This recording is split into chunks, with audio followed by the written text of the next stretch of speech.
Rolling along here on this Thursday. It is Thursday. For some reason, I'm looking up Wes Johnson's career earnings. Just we were talking about things in the chat. Remember Wes?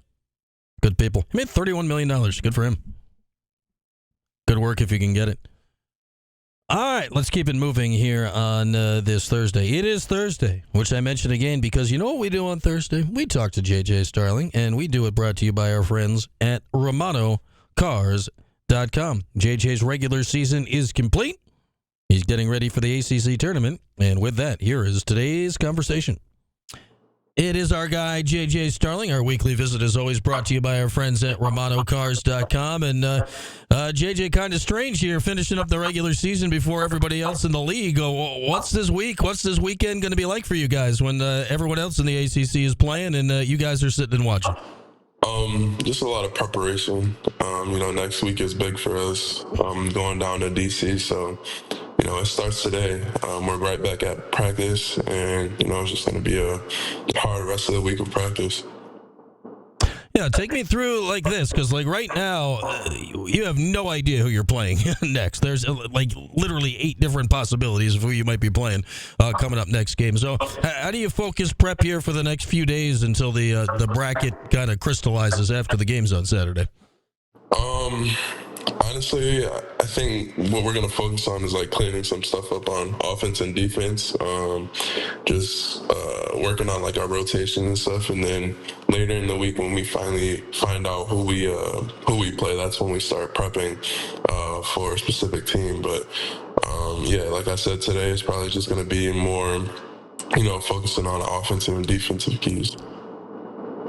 You think Saturday you're going to lock in and watch a bunch of these games, or are you just going to let this stuff play out and see what comes of it by Saturday night? Nah, I love basketball, so I'm definitely going to be, watching a bunch of these games. Yeah, obviously, there's a lot of different possibilities that are going to affect who you guys might play and the potential route you have in the tournament. Looking back at this season, JJ, regular season over. Take me back to, I don't know, early November, late October. For you, what were your preseason expectations, and how has the season played out as per what you thought going in? Yeah, I knew we were a young team, but at the same time, I knew we were going to be special. And I expected nothing less. I knew we were going to have a pretty good season, and we did. We had 20-plus wins under a first-year head coach, which is, no easy feat, but we stayed together, and our chemistry just grown exponentially from November up until now. And that's what you want as a player, to be part of something like that. Yeah, how different does it feel now than then? Obviously, there have been a lot of tests over the course of this season for a lot of different reasons, injuries and Benny, and I mean, there's been a lot of stuff you guys have been through this year. How have you held together as a group? Honestly, it's just, us just coming together even more. Our coach harped on, it's just being us. We got to tune out, all the outside noise and stuff like that. So I feel like we did a really good job of doing that together, and, that's why we're in the position that we're in now.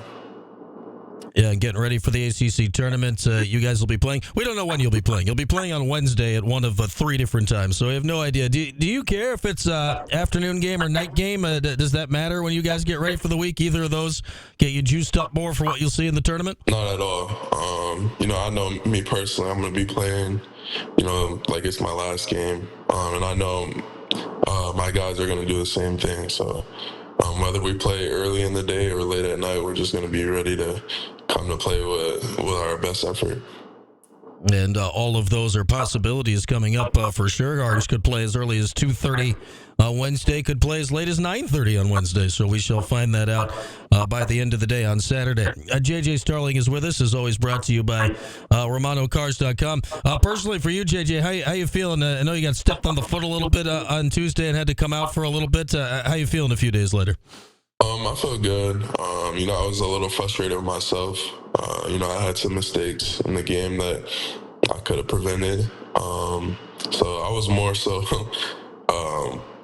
worried about that and thinking about that these last few days rather than, me turning my ankle. So, I just want to be able to clean those up going into the tournament.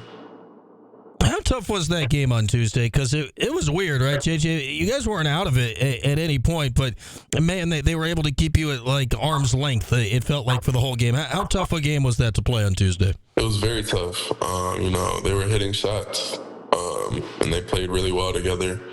And some of the keys that we went over as far as who to close out hard on and who not to. Everybody was hitting shots, so it didn't even matter. So it was just a really hard game, but at the same time, we stayed in it, we fought, and that's all you can ask for. It's just to keep fighting. Yeah, it'd be one thing, right? Like if it was just Joe hitting shots, because you didn't play with him, but you guys all know him, as opposed to the whole team, right? When you get Joe covered up, other guys were hitting, their big guys are hitting shots. How tough is that when no matter what you do, it feels like whomever the other guy is knocking something down? Yeah, it's difficult. It's really difficult, but like I said, Clemson is a really good team, and they showed it when we played them. Everybody stepped up for them.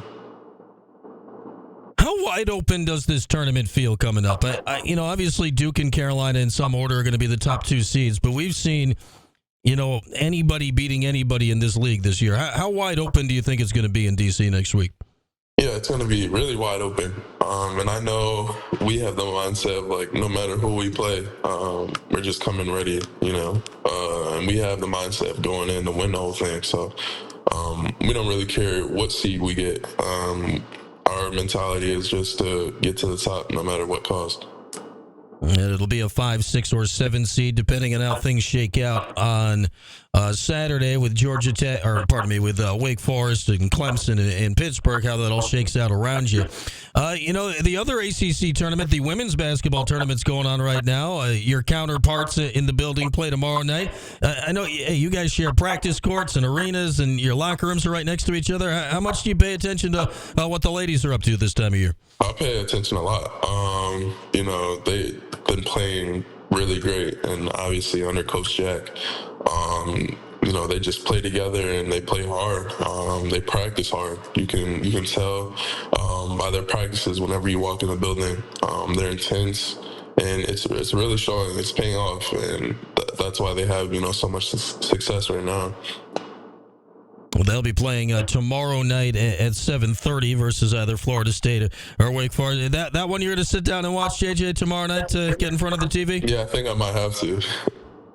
There we go. We'll get JJ on ACC Network there watching that game tomorrow night. All right, so no game this weekend. I know you're going to watch hoops. So what do you do besides that on a rare weekend without a basketball game here?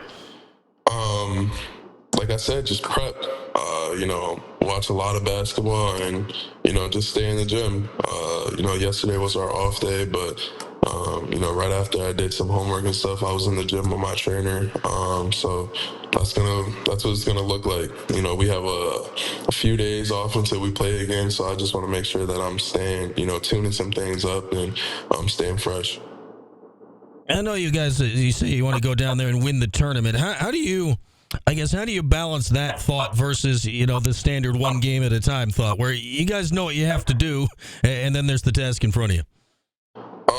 Yeah, like you said, we got to take it one game at a time, but at the same time, we got to have a mindset of winning it all, because obviously it's win or lose. That any game that we play could be, our last game of the season. So if we go in with the mindset of just trying to, play our best rather than, win every game, then I feel like the results are going to take care of itself. All right, JJ, that sounds good. Well, certainly I'll be watching next week when you're next on the court on Wednesday down in D.C. Thanks as always, and good luck at the ACC tournament. Thank you. There he is, JJ Starling, joining us every Thursday, as always, brought to you by our good friends at RomanoCars.com. RomanoCars.com. Our hour also brought to you by our other good friends. We have lots of good friends here. We lead the league in good friends at Laborers Local 633. So again, Saturday night, 6 o'clock, Clemson and Wake, Devo and West Durham on the call, both friends of the show. If Wake loses that game, that means, depending on that, Pitt also plays that day against NC State, 7:45 in the CW. Here's the gist. Wake and Pitt are the two teams we need to watch on Saturday. If Wake and Pitt both win, Syracuse is the 7. If one of them loses, Syracuse is the 6. If both of them lose, Syracuse is the 5.